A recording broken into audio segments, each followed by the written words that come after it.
वो सुबह कभी तो आएगी, वो सुबह कभी तो आएगी।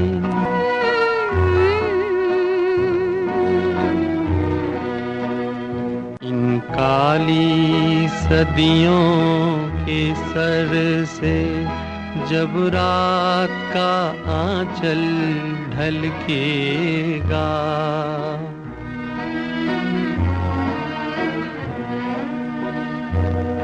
जब दुख के बादल पिघलेंगे, जब सुख का सागर छलकेगा,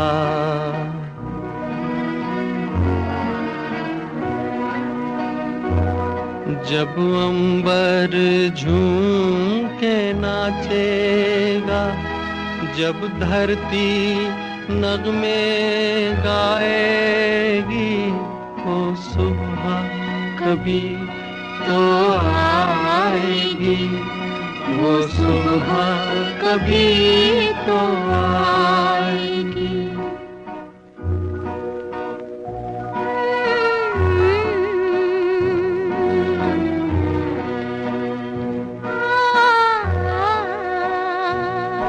जिस सुबह की खातिर जुग जुग से हम सब मर मर कर जीते हैं,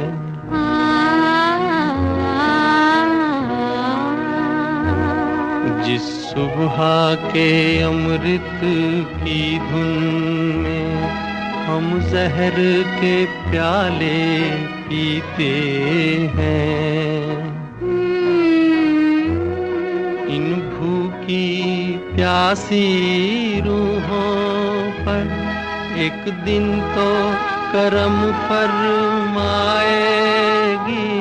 वो सुबह कभी तो आएगी, वो सुबह कभी तो आएगी।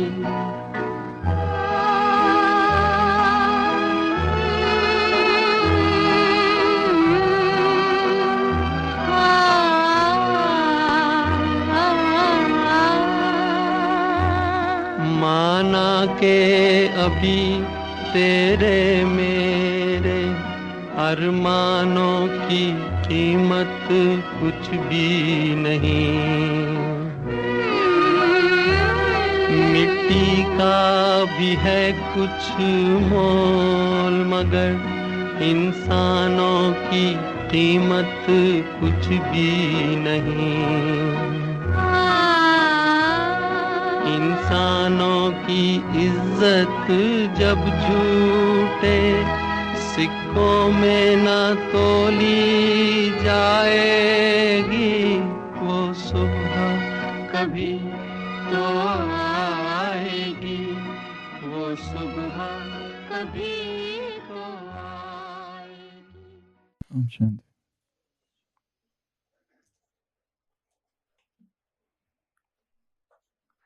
किसी जंगल में 3 बड़े बड़े वृक्ष थे और हर एक वृक्ष का एक स्वप्न था। पहला वृक्ष सोचता था कि मैं ऐसा एक संदूक बनूं कि जिसमें बहुमूल्य चीज इस संसार की रखी जाए, हीरे मोती जवाहरात। दूसरा वृक्ष सोचता था कि मुझसे एक ऐसा नाव बने, इतना विशाल नाव, जहाज, शिप, जो समुद्र की लंबी लंबी यात्रा करे और जिसमें इस संसार के महत्वपूर्ण व्यक्ति बैठे। तीसरा वृक्ष सोचता था, मैं आकाश में इतना ऊंचा जाऊं, इतना ऊंचा जाऊं कि सब लोग मुझे देखें और जो मुझे देखे उनको भगवान की याद आए। 3 ड्रीम्स, 3 ट्रीज। और एक दिन एक लकड़हारा उस जंगल में प्रवेश करता है और वो वृक्ष खुश होते हैं। पहले वृक्ष के पास वो जाता है और उसे काटने लगता है, और ये वृक्ष खुश होता है कि अब ये मुझे वो लकड़ी की वो संदूक मैं बनूंगा और मुझ में बेशकीमती हीरे जवाहरात रखे जाएंगे।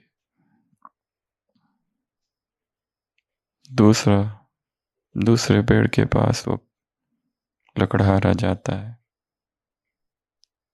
तो दूसरा वृक्ष भी खुश होता है कि अब मैं एक विशाल सा जहाज बनूंगा।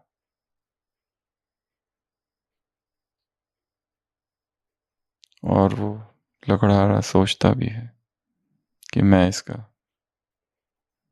इसको किसी को बेचूंगा ताकि वो जहाज बनाए। तीसरे वृक्ष के पास जाता है तो उसके मन में कुछ नहीं होता है और तीसरा वृक्ष रोते रहता है, क्योंकि उसका तो स्वप्न था सर्वोच्च बनना, सबसे ऊंचा बनना, और ये लकड़हारा अब उसे काट रहा है, उसके टुकड़े टुकड़े करता है। पहला जो वृक्ष होता है उसने सोचा था कि मुझसे वो संदूक बने, परंतु वो लकड़हारा उसे जो घोड़ों का तबेला है उसके मालिक को बेच देता है, और वो घोड़ों या पशुओं के चारा के लिए, मवेशियों के चारा के लिए वो एक संदूक बना देता है जिसमें कचरा और चारा रखा है। वो वृक्ष बहुत दुखी होता है, उसने सोचा क्या था और हुआ क्या। दूसरा वृक्ष जिसने सोचा था कि मैं एक महान शिप बनूं, वो लकड़हारा उसे मछुआरों को बेच देता है और मछुआरे एक छोटी सी नाव बना देते हैं बस। तीसरा वृक्ष जिसने सोचा था कि मैं बहुत ऊंचा बनूं, उसे तो बस अंधेरी काल कोठरी में उसके टुकड़े कर कर वो लकड़ी के वो टुकड़े डाल दिए जाते। वर्ष वर्ष बीत जाते, वो वृक्ष तो अपने स्वप्न के बारे में भी भूल जाते। और एक दिन फिर एक युगल वहां रहने आते। उस तबेले के पास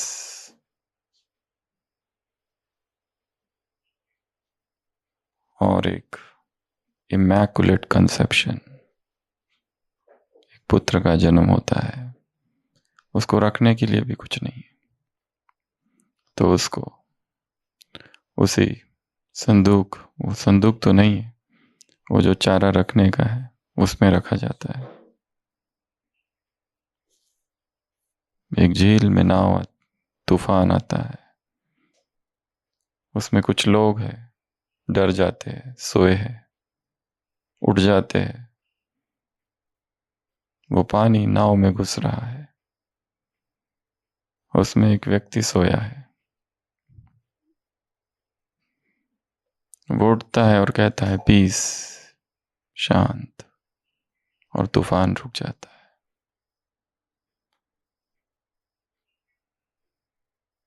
एक व्यक्ति है जिसे मृत्यु दंड की सजा सुनाई गई है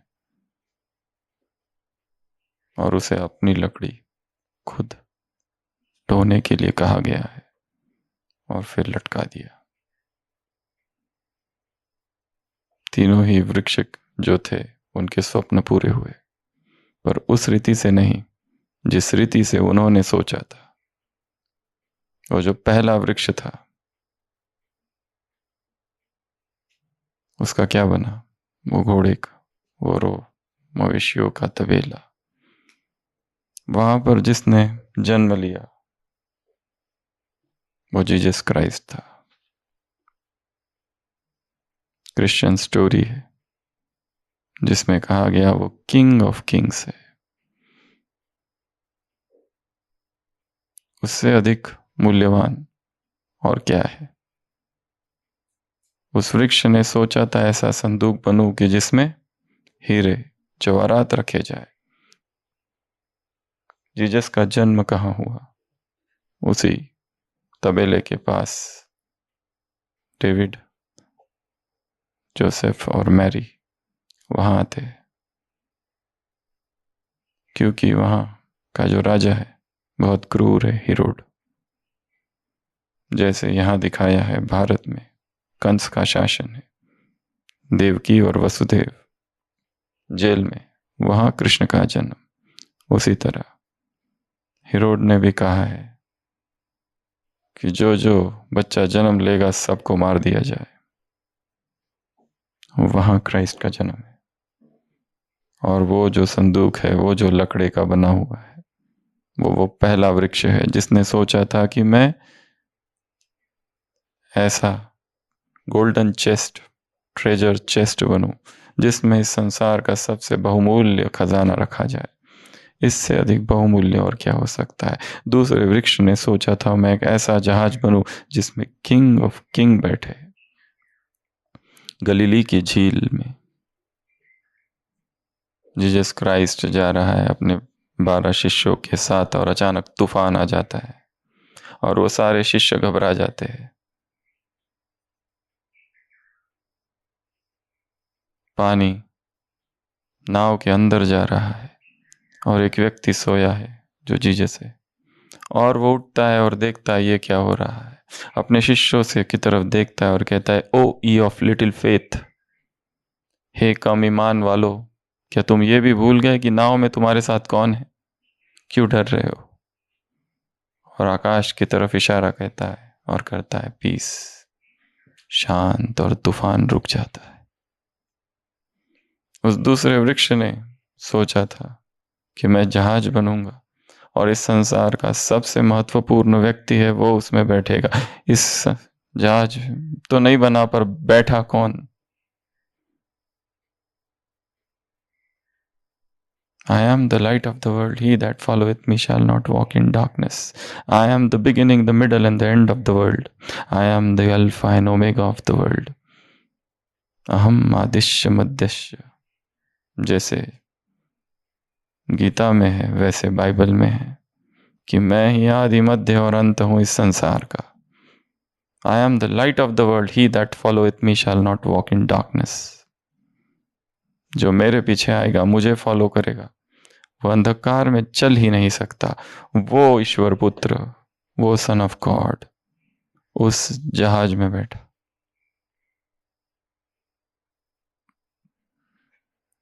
इस वृक्ष का स्वप्न इस तरह पूरा हुआ। तीसरा वृक्ष ने क्या सोचा था कि मैं इतना ऊंचा हो जाऊं, इतना हो जाऊं कि लोग मुझे देखे तो उन्हें भगवान की याद आए, और उसके तो क्या हो गए, टुकड़े हो गए। पर वही टुकड़े जीसस क्राइस्ट सूली बनाते हुए अपने कंधों पर ले जा रहा है, और फिर उसे उसी सूली पर लटका दिया गया और लोग उसे देख रहे। और यही तो स्वप्न था उस वृक्ष का कि मैं कैसा वृक्ष बनूं, इतना ऊंचा कि लोग जब मुझे देखे तो उन्हें भगवान की याद आए। तो स्वप्न तो पूरे होते हैं, परंतु उस रीति नहीं जिस रीति से हम सोचते हैं कि वो पूरे हो। वह सुबह कभी तो आएगी, वह सुबह कभी तो आएगी, इन काली सदियों के सिर से जब रात का आंचल ढलकेगा, जब दुख के बादल पिघलेंगे, जब सुख का सागर छलकेगा, जब अंबर झूम के नाचेगा, जब धरती नगमे गाएगी, वो सुबह कभी तो आएगी। ये आशा, ये होप कि व्यक्ति को जीवंत रखती है कि जो हमने सोचा है, जो स्वप्न हमने देखे, वो पूरे तो होंगे, पर वो इस रीति से नहीं होंगे जिस रीति से तुमने सोचा है। वो किसी और रीति से होंगे। जैसे इन 3 वृक्ष ने जो सोचा था वो तीनों स्वप्न पूरे हुए, और अगर देखा जाए तो कई गुना अधिक वो पूरे हुए। जिस सुबह की खातिर जुग जुग से हम सब मर मर कर जीते थे, जिस सुबह के अमृत की धुन में हम जहर के प्याले पीते थे, इन भूखी प्यासी रूहों पर एक दिन तो करम फरमाएगी वो सुबह, कभी तो आएगी। माना कि अभी तेरे मेरे अरमानों की कीमत कुछ भी नहीं, मिट्टी का भी है कुछ मोल, मगर इंसानों की कीमत कुछ भी नहीं। इंसानों की इज्जत जब झूठे सिक्कों में ना तोली जाएगी, वह सुबह कभी तो आएगी।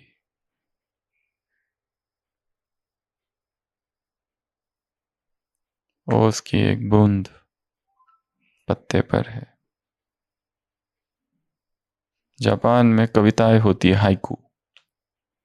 हाइकू उन कविताओं का नाम होता है। वो 2 लाइन की होती है और अधूरी होती है, पर बहुत सारा उसमें राज होता है। एक कविता है, a dew drop on the leaf, but कविता पूरी हुई।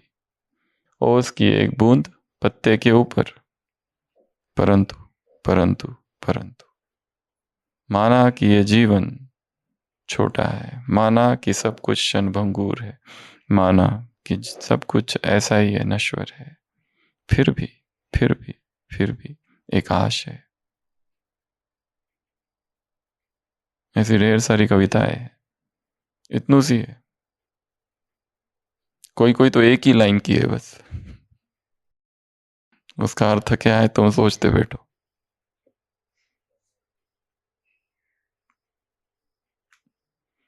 सुबह कभी तो आएगी, समडे।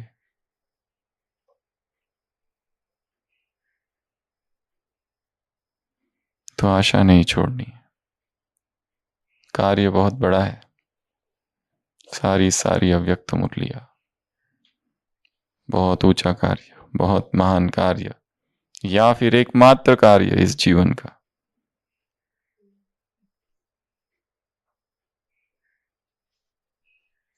कार्यों का कार्य, the work of work, the homework of homework, the duty of duty, the action of action, the responsibility of responsibilities. इससे ऊपर और कोई कार्य नहीं। भगवान धरती पर आया, हमने पहचाना, उसने क्या बोला वही हमें पता नहीं, तो फिर ये जीवन व्यर्थ हुआ ना। उसको समझा ही नहीं। सृष्टि के सारे राज उसने बता दिए। The enigma, the conundrum, the puzzle, the mystery, the labyrinth, सब कुछ उसने समझा दिया। ये ऐसा है, ये ऐसा है, और हमें पता ही नहीं, हमने पढ़ा ही नहीं। तो आज भट्टी का अंतिम दिन, 21 दिनों की ये भट्टी शुरू हुई। जैसे उस दिन भी कहा था, हर एक भट्टी के शुरुआत में हम कुछ रूल लेते हैं, कुछ नियम मर्यादाएं सेट करते हैं, और 21 दिन उनके प्रति समर्पण भाव। तो इस भट्टी की शुरुआत में भी हमने कुछ नियम बनाए थे। हर भट्टी के अपने अपने नियम। तो इस भट्टी में भी 4 नियम थे। पहला था मेडिटेशन जर्नल बनाना और उसमें दिन भर का अनुभव लिखना। तो आशा है ये काम सबने किया है। और हर भट्टी की शुरुआत समर्पण से करनी है। किन के प्रति समर्पण? इन अव्यक्त वाणियों के प्रति समर्पण। इन वाणियों के प्रति समर्पण।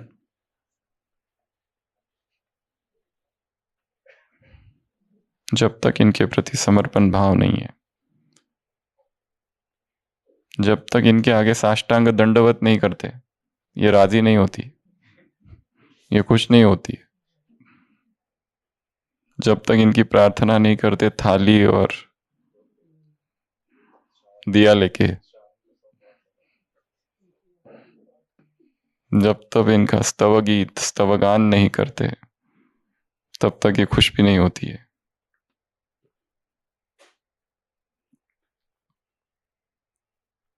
आरती देवता, ये मुरली देवता,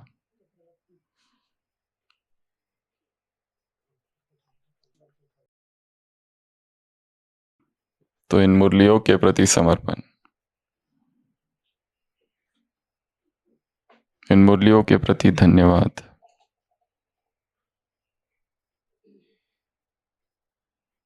तब वो राजी होंगे, तब अपने रहस्य खोलेंगे। केवल इनको देखते नहीं रहना है, तो भी ये खुश नहीं होती है। हाँ हाँ हाँ, कितनी सुंदर हो, बहुत अच्छा, बहुत अच्छा, अमृत है, पी लो। एक महिला किसी रेगिस्तान में भटक गई, 3 दिन से पानी नहीं, चारों तरफ दूर दूर तक रेत ही रेत, रेत ही रेत, तपती धूप, हालत खराब, परेशान, मरने को है, गिर रही है, और अचानक उसे दिखता है पानी। उसे यकीन नहीं होता है, पहले तो लगता है मिराज है। बिलो द विप्स, मृज मरीचिका, जो रेगिस्तान में अक्सर देखी जाती है, ओएसिस, बिलो द विप्स जिसको कहते हैं। उसको लगता है मिराज है, पर जाती है नजदीक थोड़ा सा हिम्मत करके तो देखती है वास्तव में पानी है, और फिर खड़ी हो जाती है वहां पर उस पानी को देखते हुए। प्यास बहुत है, अब पानी नहीं मिलेगा तो मरने की हालत है, परंतु खड़ी है, और वहां पर जल का एक सरोवर है, पी नहीं रही है। ऊंट पर एक राहगीर वहां पहुंचता है और देखता है ये क्या हो रहा है, इसकी हालत तो बहुत खराब दिख रही है और पानी सामने, फिर भी ये पीती नहीं। उस महिला से पूछता है, madam what is the problem?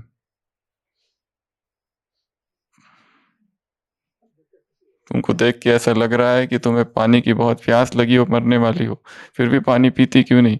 वो कहती है, हाँ तुमने सही कहा, 3 दिन से पानी नहीं पिया है, मरने की हालत है, परंतु मैं ये सोच रही हूँ पानी इतना ज्यादा है, मैं कब ये सारा पानी पी लूं। वो राहगीर नीचे झुकता है, अपने ऊंट से उतरता है और अपने अंचली में पानी लेता है और उसको कहता है, पियो। अपनी प्यास बुझाने के लिए तुम्हें ये सारा पानी पीने की आवश्यकता नहीं है। 1 sip at a time, 1 मुरली एट अ टाइम। इतना मैं कैसे पढ़ूं? कितनी है ये 74 में ही 31, कैसे होगा ये काम? तुमको जब ये पढ़ रहे हो तो इसके बारे में सोचने की आवश्यकता नहीं, बस एक ही का पढ़ो, बस ये पढ़ा, बस यही जीवन है, यही सब कुछ है, आगे का सोचो नहीं। सोचो 2 2 3 3 तो स्ट्रेस और टेंशन, उसी महिला जैसी स्थिति होगी, कब मैं पीऊं? कब होगा मेरा ये सब? अभी के लिए बस एक काफी है, अभी के जिंदा रहने के लिए एक काफी है। तो आज की ये P low, that's it, 1 at a time, bit by bit, बूंद बूंद से तालाब, फूरी फूरी तालाब, किसी और अर्थों में, बिट बाय बिट। गीत है ना ऐसा इंग्लिश में, BK English songs, bit by bit we go, bit by bit. तो हमने 4 नियम बनाए थे। पहला नियम था मेडिटेशन जर्नल, दूसरा था नो गॉसिप, तीसरा था साइलेंट नेचर वॉक, प्रकृति के सानिध्य में जाना, नेचर वॉक करना और अकेले करना, और जो कुछ दिखता है उसको नोट करना। पेड़, पेड़ों से दोस्ती करना है।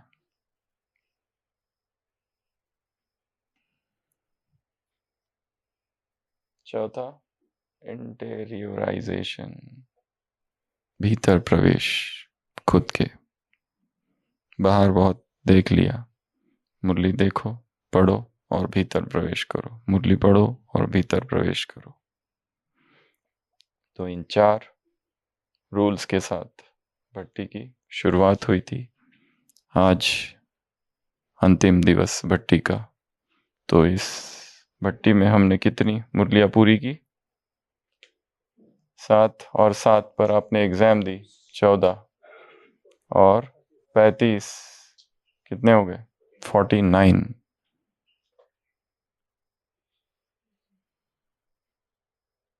तो 35 की आज की अंतिम ये मुरली।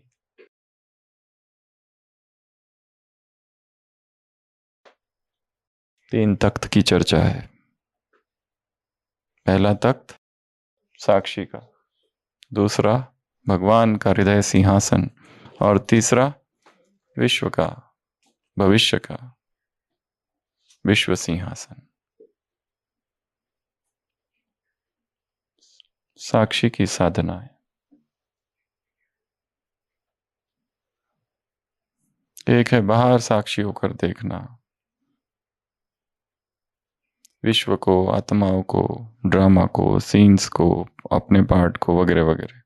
पर सबसे पावरफुल साक्षी की जो साधना वो है साक्षी होकर श्वास और संवेदनाओं को देखना इसी शरीर।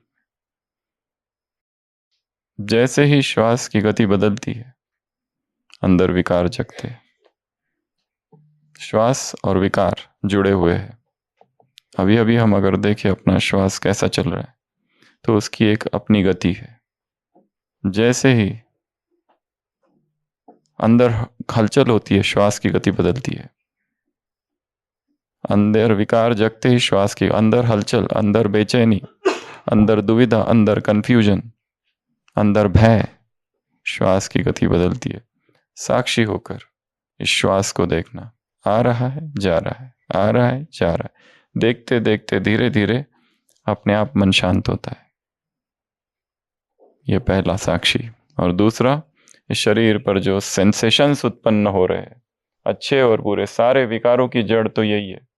इन सेंसेशंस से उत्पन्न होने वाले सुखद और दुखद के प्रति चिपकाव। अच्छे सेंसेशंस है, आसक्ति हो जाती है। खराब सेंसेशन है, घृणा हो जाती है। राग द्वेष, राग द्वेष, राग द्वेष, पांचों विकारों की भी जड़ ये है। और एक सबसे महत्वपूर्ण बात, हर संवेदना अपने साथ तृष्णा को जन्म देती है। हर संवेदना अपने साथ, every sensation gives rise to a desire. ये वस्तु है, इसको खाया, विषय वस्तु इंद्रिय से टकराई, ये विषय है, ये इंद्रिय है। विषय इंद्रियों से टकराया, ये टकराने से विकार उत्पन्न नहीं होते। पुरुष ने स्त्री को देखा, स्त्री ने पुरुष को देखा, इससे विकार उत्पन्न नहीं होते। इसने उसको स्पर्श किया, उसने उसको स्पर्श किया, इससे विकार उत्पन्न नहीं होते। जैसे ही ये टक्कर होती है, जो टनकार उठती है, उसमें एक संवेदना का जन्म होता है। और वो 2 प्रकार की है, एक सुखद, एक दुखद, एक प्रिय, एक अप्रिय। जो प्रिय हो गई उसके प्रति आसक्ति हो जाती है। ये अच्छी है चीज, ये मुझे पसंद है। ये सब्जी है, वो मुझे पसंद है। ये सब्जी है, मुझे पसंद नहीं है, क्योंकि वो अप्रिय लगी। यहाँ चुबाया कुछ, अप्रिय है। ये आग है, अप्रिय है। और जो सुखद उत्पन्न हुई, उसके साथ साथ तृष्णा का जन्म होता है। और ये तृष्णा भटकाती है, ये इच्छा। ये सबसे डीप गहरा रहस्य है। विकारों की उत्पत्ति होती कहाँ है? संस्कार परिवर्तन करो पर कैसे? साक्षी हो जाओ पर कैसे? विकर्मों को विनाश करो पर कैसे? ये विकार उत्पन्न कहाँ हो रहे? किस गहराई में उत्पन्न हो रहे? वहीं जाकर उनको हटाना होगा।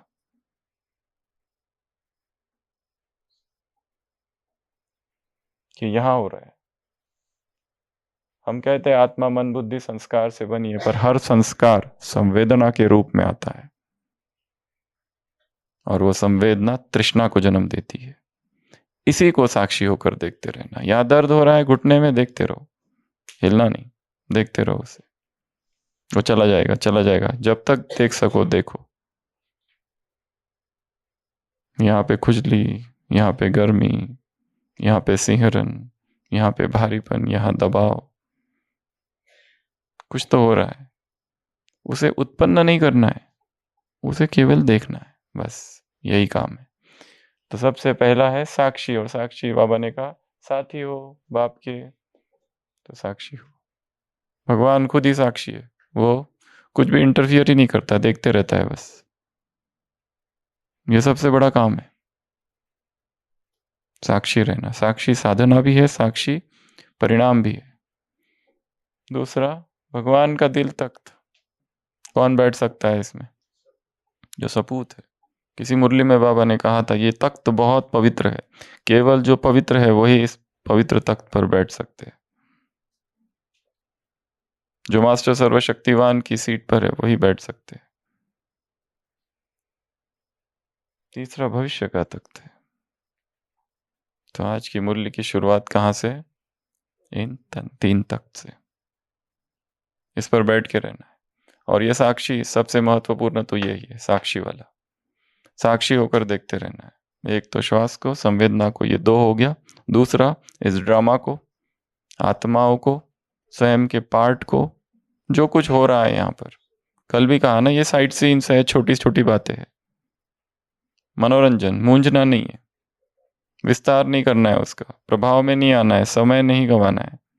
बातें आई, बातें चली गई, बड़ी बात को छोटी और छोटी को खत्म करना, ये बुद्धि पर निर्भर है। उनको इतना इंपॉर्टेंस नहीं देना है।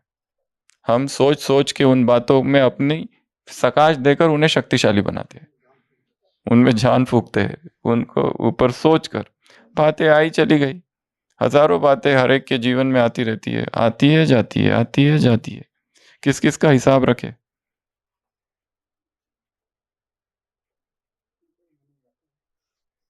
आई और गई, आई और गई, उसमें प्रवाह है।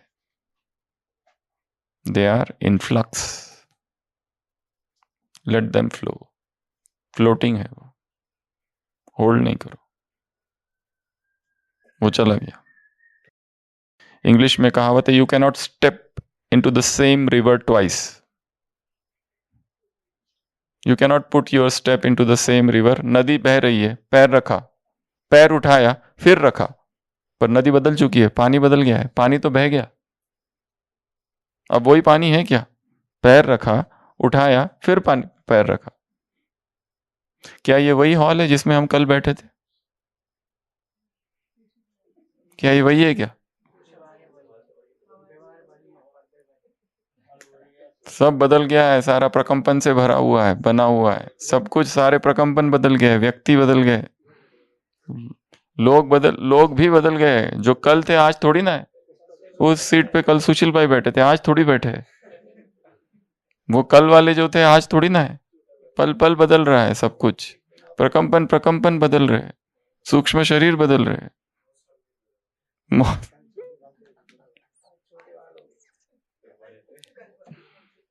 जब 3 लोग किसी कमरे में होते हैं, 3 लोग थोड़ी होते हैं, 9 होते हैं, क्योंकि हर व्यक्ति में 3 है। एक तो वो जो है वो, दूसरा वो जो सोच, दो जो वो बनना चाहता है, तीसरा वो जो दिखाता है। तो एक में 3 भरे हैं, तो कमरे में 3 नहीं 9 है। यहाँ कितने लोग हैं? टोली अर्थात होमवर्क, तो 3-3। अच्छा, ये कहना चाहते थे आप, ठीक है।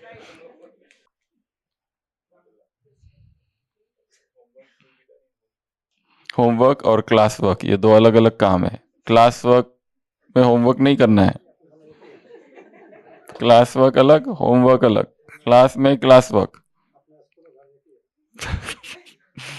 तो कल की मुरली में बाबा ने अमृत वेले की कितनी बातें सुनाई थी। अमृत वेले कुछ कुछ बच्चों का पहला इंस्टेंट कनेक्शन जुड़ जाता है, दूसरे बच्चे जो है जिनका कनेक्शन लेट जुड़ता है, तीसरे जो है उनका कनेक्शन देरी से जुड़ता है, चौथे वो है जिनका कनेक्शन माया से जुड़ता है, और फिर उसके बाद में कुछ सहयोग की अर्जी डालने वाले, उसके बाद में कुछ बच्चे हैं जो बाबा की महिमा ही गाते रहते हैं, बाबा को अपनी महिमा और उसके कर्तव्यों की याद दिलाते हैं। सातवां नंबर वो बच्चे हैं जो हथियार निकालते हैं, ढाल तलवार, परंतु तीर निशाने पर नहीं रखता। और आठवें वो बच्चे हैं जो निद्रा और योग दोनों को एक ही कर देते हैं, समझते दोनों एक ही है। ऐसे ये 8 और 5 प्रकार की अमृत वेला अर्जी, ये दिन भर की लाइनें क्यू, और 5 प्रकार की अर्जी 5 प्रकार के क्यू लगती है दिन भर में। सबसे पहली क्यू है अर्जी वाली, दूसरी क्यू है कंप्लेंट्स वाली, तीसरी क्यू है यू उल्हाना वाली, और चौथी क्यू है बाप को ज्योतिषी रूप में देख रहे और बहुत सारे प्रश्न पूछ रहे। आज इन प्रश्नों का उत्तर है। ऐसा बहुत कम होता है कि एक मुरली चली जिसमें प्रश्न पूछे गए और फिर दूसरी मुरली चल रही उसमें उसके उत्तर दिए गए। कभी कभी होता है ऐसा, कहते तो है मैं दूंगा बताऊंगा अगली बार, पर वो अगली बार फिर कभी आता नहीं।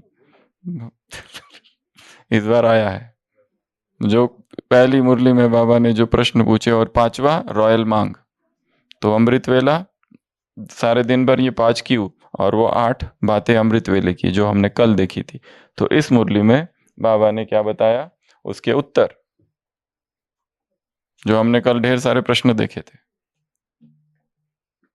तो सबसे पहला क्या है, अर्जी, बहुत सारी अर्जी जो कल देखी थी, तो इसमें बाबा ने उसका उत्तर दिया है। तो उत्तर भी ऐसा दिया है खतरनाक, प्रश्न पूछने वाले पर ही बाउंस कर दिया प्रश्न। यह सबसे बेस्ट विधि है।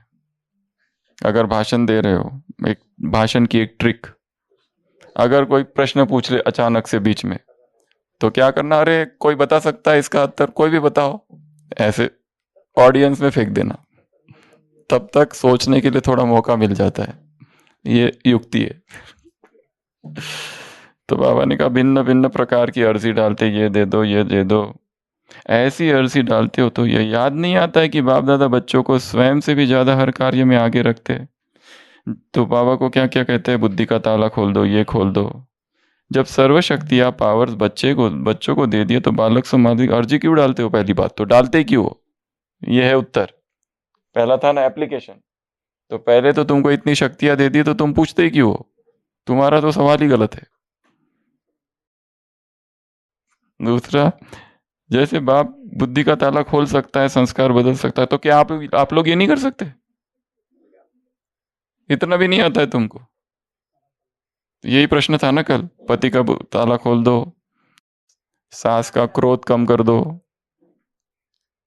मेरी बुद्धि का ताला खोल दो, रिश्तेदार की बुद्धि का ताला खोल दो। बाबा कहते हैं ये तुमको खुद नहीं करने आता है जो मुझे बताते हो।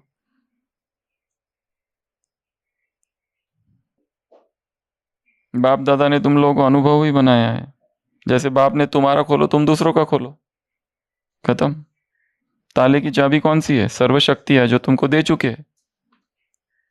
अपनी पर्स में देखो, अपनी बैग में देखो, पर्स है ना सबके पास, सब पर्स बैग, उस बैग में सारी शक्ति है, वो बैग आपकी, हाँ उसके अंदर है क्या, देखो एक बार, है सारी शक्तियां तुम्हारे पास दे दी है। नो डोंट आस्क, ये चाबी है।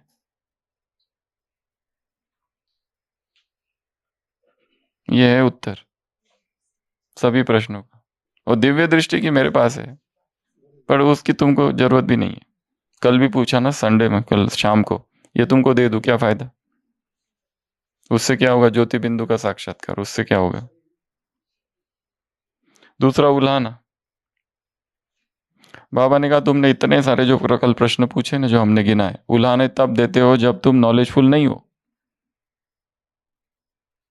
मतलब मास्टर नॉलेजफुल और त्रिकालदर्शी स्थिति में स्थित नहीं हो, इसलिए उल्हाने दे रहे हो बाबा को। तो प्रॉब्लम तुम्हारा है, नॉलेज की कमी है, लाइट माइट की कमी है। तीसरा फिर है कंप्लेंट्स, वो ज्योतिषी वाला और वो रॉयल मांग वाला छोड़ दिया, वो इसमें समाया हुआ है। और मुख्य कहा कि दो ही मुख्य कंप्लेंट है। पहली कंप्लेंट तो है व्यर्थ संकल्प और दूसरी कंप्लेंट है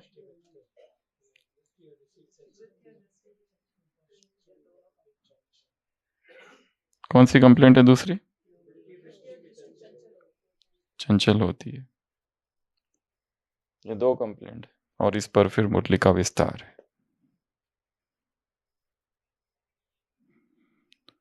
ये जो व्यर्थ संकल्प है ये भी क्यों आते हैं और कैसे इसे दूर करो? इसका मतलब रोज की जो साकार मुरली है उसमें जो डायरेक्शन आते हैं उसका चिंतन नहीं कर रहे हो, उसका मनन नहीं कर रहे हो, उसके बारे में सोच नहीं रहे हो।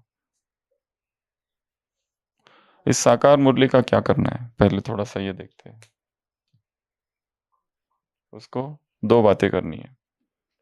एक तो एक बार वो पूरी एक बार सुन के होनी चाहिए, वंस लिसनिंग, और एक बार पढ़ के, बस एक एक बार ये होना चाहिए काम। एक बार सुन के और एक बार पढ़ के।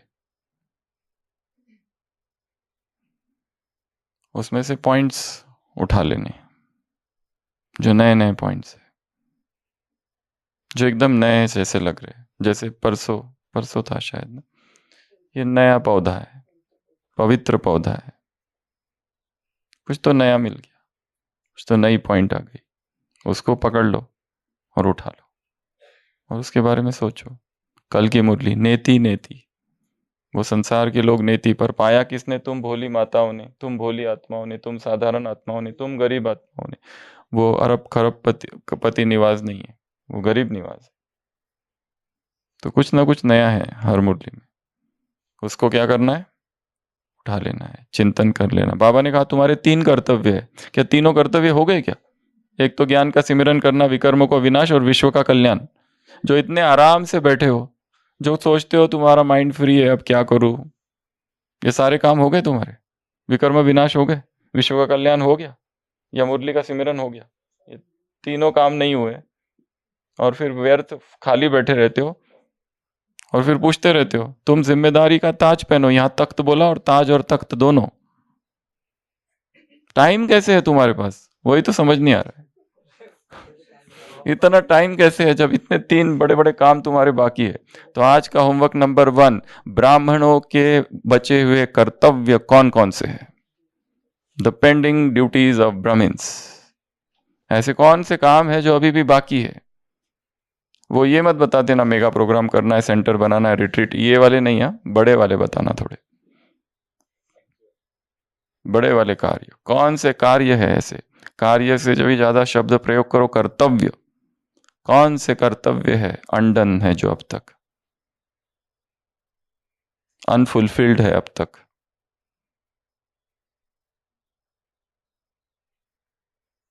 अनफिनिश्ड है, अब तक अधूरे हैं, अब तक हाफ डन है अब तक। तो इसके बारे में सोचना, और कहाँ जाके सोचना? एकांत में, प्रकृति में, छत में, या बाबा के कमरे में बैठकर, खटिया के नीचे जाके। कौन से कर्तव्य है मेरे जो बचे हैं, जो पेंडिंग है, अधूरे काम? रोज की मुरली द्वारा जो डायरेक्शन मिलती रहती है, उन डायरेक्शंस को अर्थात मुरली को ध्यान से सुनकर और धारण नहीं करते। व्यर्थ संकल्प चलने का मुख्य कारण यह है जो ज्ञान का खजाना हर रोज जो बाप द्वारा मिलता है, उस खजाने की कमी है। अगर सारा समय ज्ञान रत्नों से खेलने में और ज्ञान खजानों को देखने में, सिमरन करने में बुद्धि को बिजी रखो, तो क्या व्यर्थ संकल्प चल सकेंगे? मतलब ये प्रूफ है कि तुम ज्ञान से बहुत दूर हो। पहले अपने आप से पूछो, क्या क्या मेरी बुद्धि सारा दिन ज्ञान के सिमरन में, विश्व कल्याण के प्लान बनाने में बिजी रहती है? तो इस मुरली में और एक काम भी कहा है कि अपना प्लानिंग करो, अमृत वेले के बाद टाइम टेबल बनाओ। ये होमवर्क है। बुद्धि फ्री रहती है ना, उसने सब गड़बड़ कर दी है। छोटे छोटे क्लर्क भी अपना अपना टाइम टेबल बनाते हैं। तो ये रोज अमृत वेले की बात करो, व्यवहार के साथ परमार्थ का भी टाइम टेबल बनाओ। अपना टाइम टेबल सेट करो व स्वयं ही स्वयं को शिक्षक बन, स्वयं को होमवर्क दो। ये याद रखना निखिलेश भाई, ध्यान से अभी जो बोला।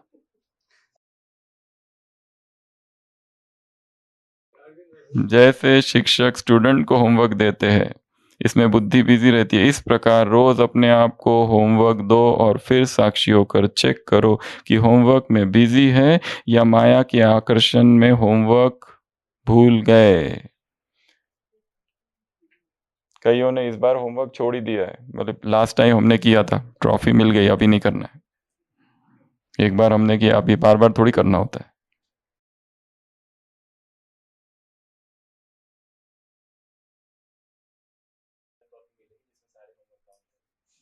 होमवर्क में बिजी है या माया के आकर्षण में होमवर्क भूल गए।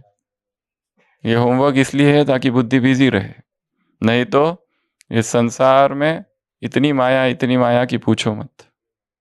1 घंटा कहाँ चला जाता है व्यक्तियों का पता ही नहीं चलता है।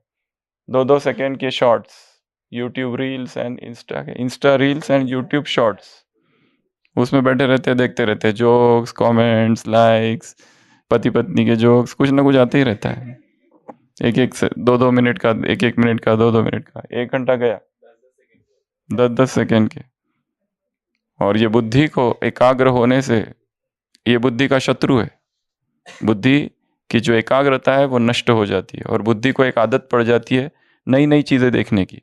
कोई एक चीज अगर उसको कहो ये 8 पेज की मुरली पढ़ो, अब ये नहीं पढ़ सकते, क्योंकि आदत कौन सी पड़ी है, ये यूट्यूब शॉर्ट्स एक बहुत बड़ा एडिक्शन है। क्योंकि उसको देखने की आदत है, वो फट से खत्म हो जाए दूसरा, वो खट से खत्म हो दूसरा, और ये तो खत्म ही नहीं होती। और इसमें ना तो कोई जोक है ना तो कोई कुछ आता है, ये 8 पेज की आती है बिल्कुल सीधा जो चालू होती है। इसके बनाओ शॉर्ट्स, फिर इसकी बनाओ रील्स, इसमें लाओ नवीनता। पर इसमें तो क्या, इसमें खुद करना पड़ता है, वहां बना बनाया है, थाली पर परोसा जा रहा है रेडीमेड। इसमें तो कौन बना है, बनाने वाले को कितनी एकांत और कितना चिंतन करना पड़ता है। एक मुरली का अध्ययन करने के लिए कितने घंटे लग जाते हैं।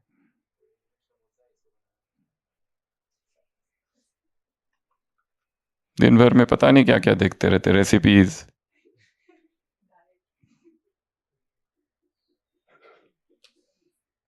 टाइम वेस्ट, उसको स्टॉप करो तुरंत।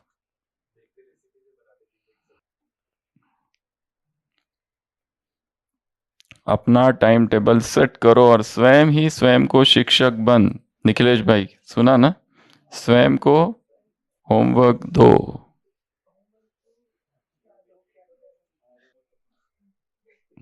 दूसरा ये था, व्यर्थ संकल्प चलते हैं क्योंकि चिंतन नहीं है। चिंतन करो, मनन करो, अध्ययन करो, धारण करो। दूसरा, वृत्ति चंचल होती है। तो पहला कारण है क्योंकि संपन्न नहीं हो। कोई चीज हिलती क्यों है, अधगल गगरी छलकत जाए, आधी भरी हुई है इसलिए। तुम पूरे नहीं हो इसलिए दृष्टि चंचल होती है, शरीर की तरफ बुद्धि जाती है। स्मृति की मार्जिन है, हिलती है इसलिए। और भक्ति मार्ग में स्लोगन था, बुरा ना देखो सुनो, वो सब है ना। इसमें बाबा ने कहा है, ना देखो ना सोचो ना सुनो, देह को देखना अर्थात बुरा देखना, शरीर को देखना। ये सारी एड्स, ये सारी मूवीज, इसमें शरीर का ही की ही नुमाइश है, शरीर को ही दिखाया जाता है, शरीर के इर्द गिर्द ही सब घूमता है। देहधारी प्रति सोचना, संकल्प करना ये बुरा, देहधारी व देहधारी समझ उससे बोलना ये बुरा। बाबा ने कहा अभी इसको बुरा समझो। और जिस समय दृष्टिवृत्ति खराब होती है उस समय कौन सा सामान लेना है,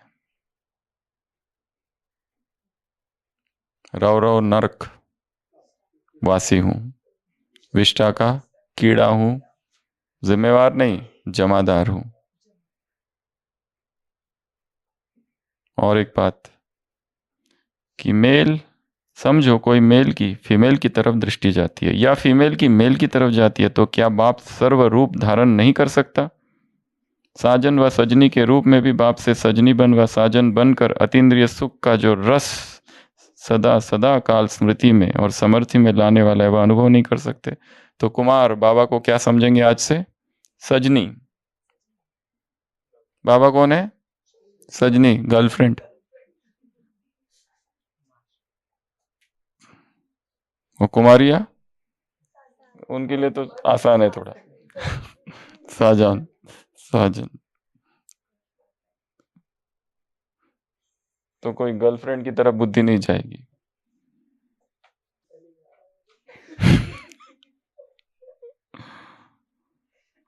तो सामान क्या दिया?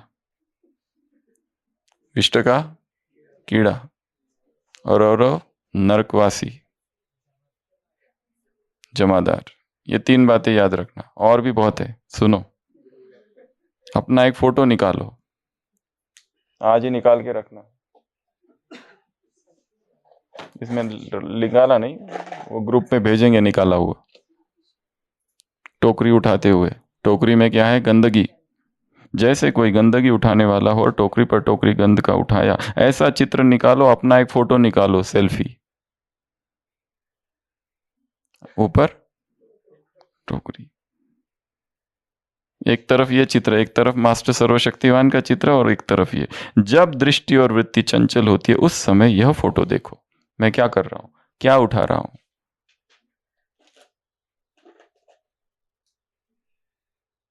तो ये फोटो बनाना आज। मस्तक में मणि की बजाय अगला सांप को क्यों देखते हो? जिससे विष को प्राप्त हो। ये शरीर क्या है? सांप, और सांप में विष होता है। भूल गए क्या? सांप में विष होता है। वो सांप तो काटने से विष घुसता है, और ये सांप देखने मात्र से अंदर प्रवेश करता है, इसलिए नजर नीचे। इसमें नहीं है वो। हाँ, डाउन कास्ट आइज। फिर बाबा से और एक प्रश्न पूछा है कि वातावरण ही ऐसा क्या करे? दफ्तर में काम करते हैं, बिजनेस में काम करते हैं, संपर्क में आना पड़ता है। बाबा का उत्तर है, संपर्क में आते, बातचीत करते, मस्तक के सिवाय और कहीं देखते ही क्यों? Tell me why. ठेका रखा रखा है तुमने 5 तत्वों को बदलने का, वशीभूत, फिर वातावरण के क्यों हो जाते हो? उदाहरण अगरबत्ती का अंतिम, वो वशीभूत होती है क्या? नहीं। इसलिए आप स्वयं को पावरफुल बनाओ, नॉलेजफुल बनाओ। ये है मुरली। तो क्या सुना? उलाहने, ज्ञान की कमी है इसलिए उलाहने, इसलिए ज्ञान को बढ़ाओ। नॉलेजफुल बनो, मास्टर ज्ञान सूर्य बनो, त्रिकालदर्शी बनो। अगला, कंप्लेंट्स बहुत सारी है, तो खुद ही बुद्धि का ताला खोलो। इधर मत पूछो, शक्तियां तुमको दे दी है। फिर वृत्ति चंचल, वृत्ति ये व्यर्थ संकल्प चलते हैं तो ज्ञान को बढ़ाओ, और वृत्ति दृष्टि चंचल होती है तो ऐसा फोटो निकाल के रखो। ये याद करो, मैं इस समय कौन हूं, क्या हूं। और बाबा से सारे रस, सारे संबंध। तो वो कौन है आज कुमारों के लिए? सजनी। ठीक है।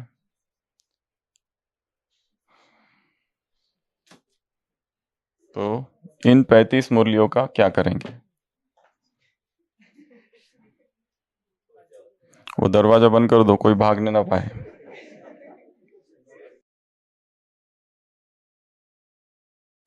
पहले ये बताओ, कल यहाँ कौन कौन है? कल जो यहाँ है, हाथ ऊपर। सब सब जो भी यहाँ कल रुकने वाले हैं, जो आज जाने वाले हैं वो छोड़ के। निखिलेश भाई, आप कहाँ जा रहे हो? विदेश? हाँ, इधर ही है ना बस। तो आपको क्या करना है? 35 मुरलियां है, ठीक है? 74 की और 76 की, आखिरी 7 छोड़कर जो बची हुई मुरलियां है। तो यहाँ कल टेस्ट नहीं होगा, रिवीजन 2 दिन में 35 मुरलियां रिवाइज करनी है हमको। तो उसको क्या करेंगे? तो कल कम से कम 8 लोग, और उसके परसों 9 लोग। तो सुशील भाई, कल आपको एमसीक्यू बना के लाने हैं। फर्स्ट मुरली पे 23-1-74 लिख के रखो। 5 एमसीक्यूज, एक प्रश्न 4 उत्तर, 2 मुरलियों से। 23-1-74, 25-1-74। दूसरा, पुरुषोत्तम भाई, आपको 2 मुरलियों से 5 एमसीक्यूज बना के लाने हैं। 28-1-3-2।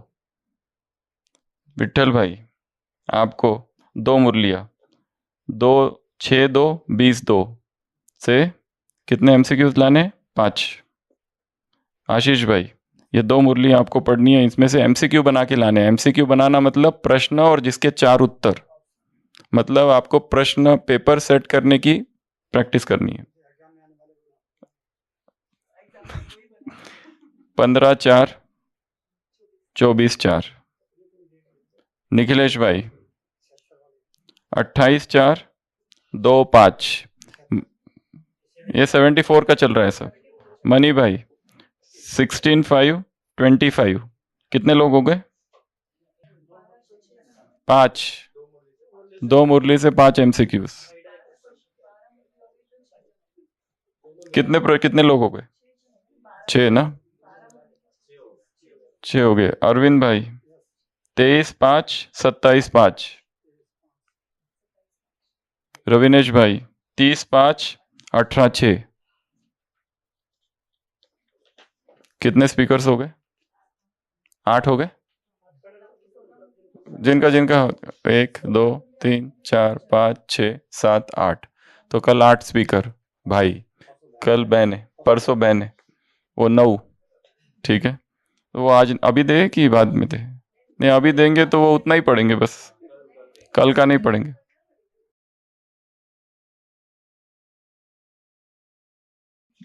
तो चलो अभी बता दे। अगला ये हो गया कल का। परसों का, दीपाली बहन 21-6-24-6। समीक्षा बहन 26-6-36। क्रांति बहन 36-4-7। गायत्री बहन 8-7-11-7। वो 7 आधे के बाद बताना। 1 2 3 4 5 6 7, बस इतना पूरा हुआ यहाँ पर। ठीक है, एक आपको 77 की है और एक देंगे 74 की, और दूसरी अभी 76।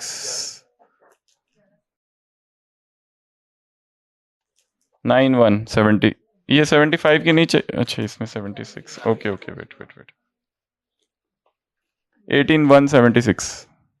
ठीक है, 219। उसके बाद में अभी कितनी बची है मुरलियाँ? फिर 22-1-76, 21-1-76। डॉक्टर रम्या बहन 22 मतलब 22। अच्छा, वो 22 22-1 22-1 पार्ट 1 पार्ट 2 2 है उसमें। ठीक है, उसके बाद में डॉक्टर खुशी। हाँ, वो ये दूसरा पार्ट 2 है, ये जनवरी का है, वो लास्ट वाला है। पार्ट 2 इसमें बहुत सारे हैं, part 1 part 2 part 1 part 2। Doctor खुशी 23-1 23-1 पार्ट 1 पार्ट 2। प्रियंका बहन 24-1 25-1 24-1 25-1। उसके बाद में शिवानी बहन का लिख के रखो। 27-1 27 जनवरी 28 जनवरी 27 जनवरी 28 जनवरी।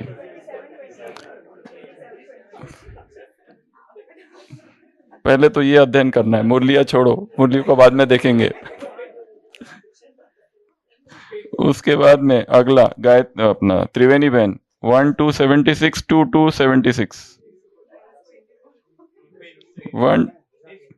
1-2 ये कौन लिख के रखेगा? यहाँ दिख नहीं रहे। त्रिवेणी बहन 1-2-76 2-2-76। उसके बाद में 2-2-76 3-2-76। मंजू बहन।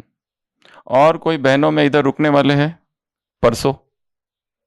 अरे माता जी है ना, ये द्वारका माता 6-2-7-2-76। 6276 7।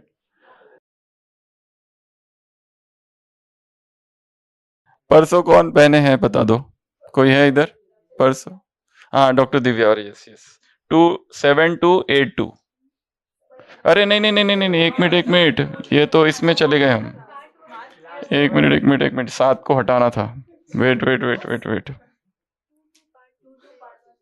हाँ पर ये हो गया ना, 1 2 3 4 5 6 7। एक मिनट एक मिनट एक मिनट, एक एक कर दो उन दोनों को, क्योंकि ये बाकी लोग आ गए स्पीकर्स। हाँ हाँ हाँ, नहीं उसके पहले भी किसी को एक कर दो। समीक्षा बहन को दे दिया ना ऑलरेडी। यशोदा बहन को कौन सा बचा है? तो ये एक एक कर देते हैं इन लोगों को, फिर से रिवाइज को, फिर से आ जाओ वापस बहनों का, वापस वापस, wait wait, delete delete delete delete for all. Wait wait, important काम है। फिर से चालू करो, कहां से था पहला? गायत्री बहन पहले, आपका कौन सा है? इनका एक ही करो। 21 6 70। हाँ मैं 76 का लेके हूँ, आप 74 पे हो। 74 वाला एक खाली स्पीकर्स और एक एक करनी है सबको। एक दूसरा, डॉक्टर रम्या, हिंदी में इंग्लिश में बताओ। समीक्षा बहन,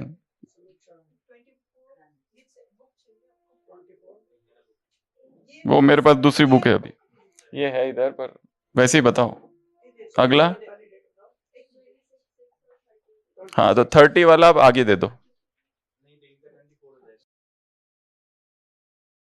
अच्छा, एक एक ही लेनी है आप लोगों को, और एक में से 5 MCQs बनाने हैं, फटाफट फटाफट फटाफट, ठीक है? पहले नाम लिख लो बहनों के, और फिर डेट्स बाद में।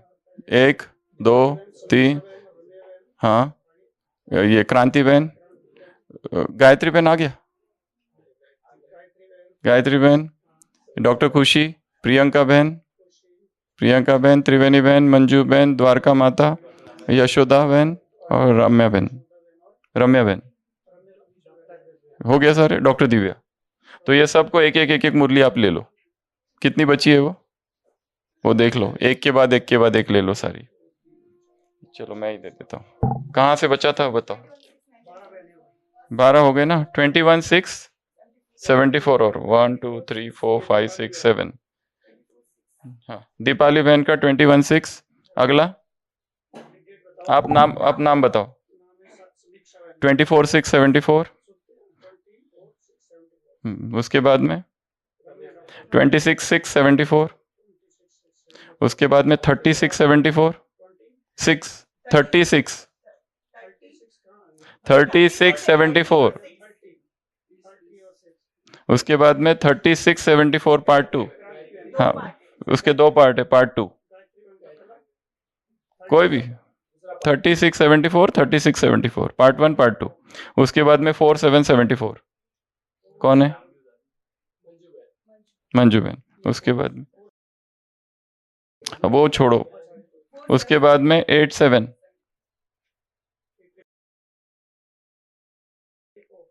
उसके बाद में 11 7 74। ये पूरा हो गया, फिर दे दिया ना अभी, इसके पहले। अभी कंफ्यूजन मत करो पर रुको, नेक्स्ट अभी 76 पे आ जाओ। 18 1 कौन है स्पीकर? 18 1। दूसरा 22 1। उसके बाद में 22 1 वापस पार्ट 2। उसके बाद में 23 1, कौन है? उसके बाद में 23 1 वापस पार्ट 2।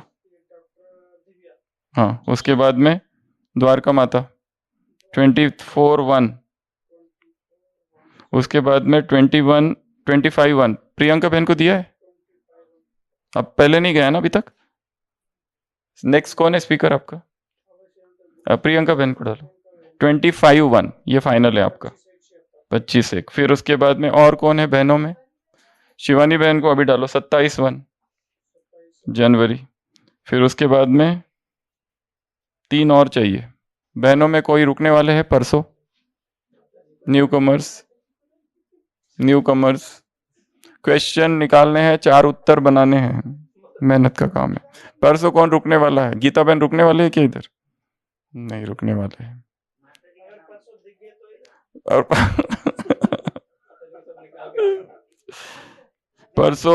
परसों ये 3 मूल्य लिख लो एक्स्ट्रा। 28 1 1 2 और 2 2 1 2 2 2 पार्ट 1। ये 3 बचे हुए हैं। तो कौन रुकने वाला है? आप बहन जी, आप रुकने वाले परसों? आप रुकेंगे? आपको ही बोल रहा हूँ। हाँ, आज ही जा रहे हैं। परसों कौन रुकने वाला है? और इधर कौन बचा हुआ है? हाँ भाई बचे हैं ना अपने, ये है ना सुखदेव भाई।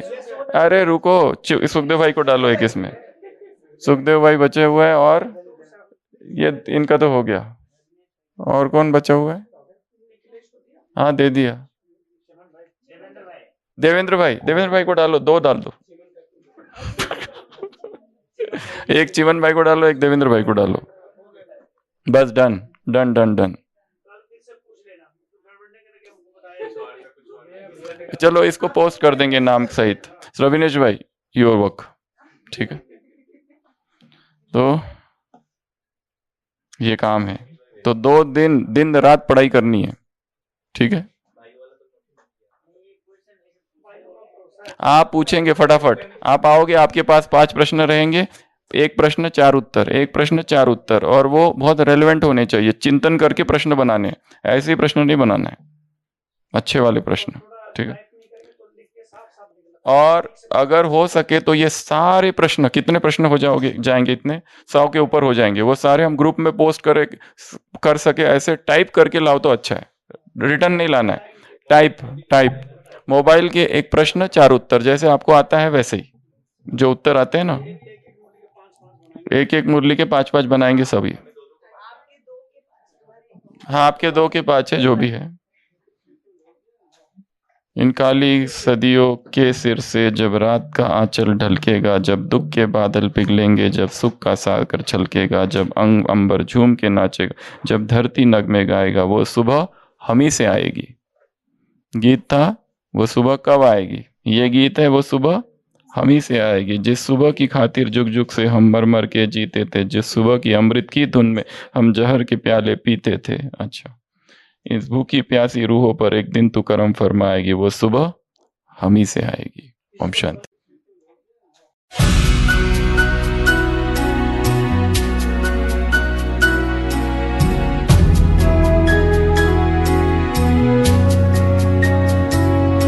इन काली सदियों के सर से जब रात का आंचल ढलकेगा,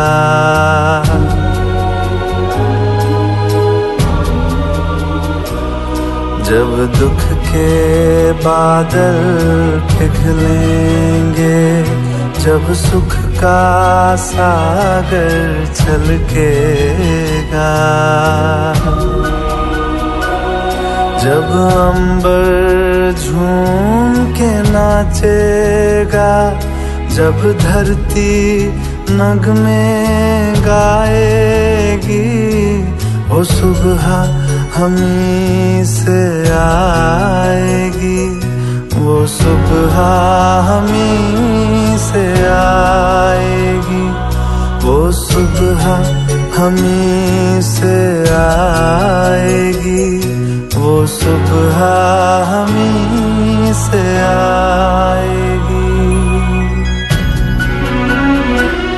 जिस सुबह की खातिर जुग जुग से हम सब मर मर के जीते हैं,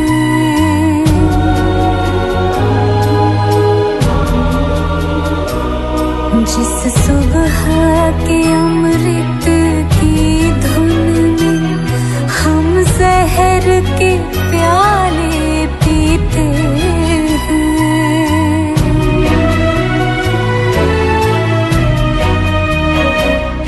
इन भूखी प्यासी रूहों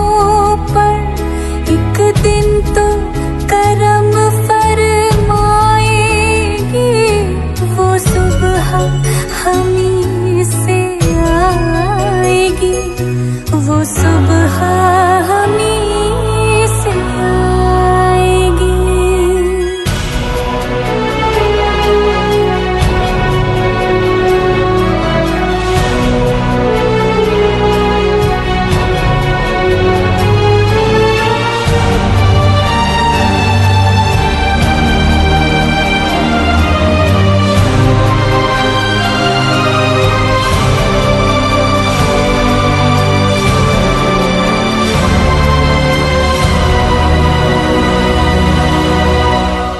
माना के अभी तेरे मेरे अरमानों की कीमत कुछ भी नहीं।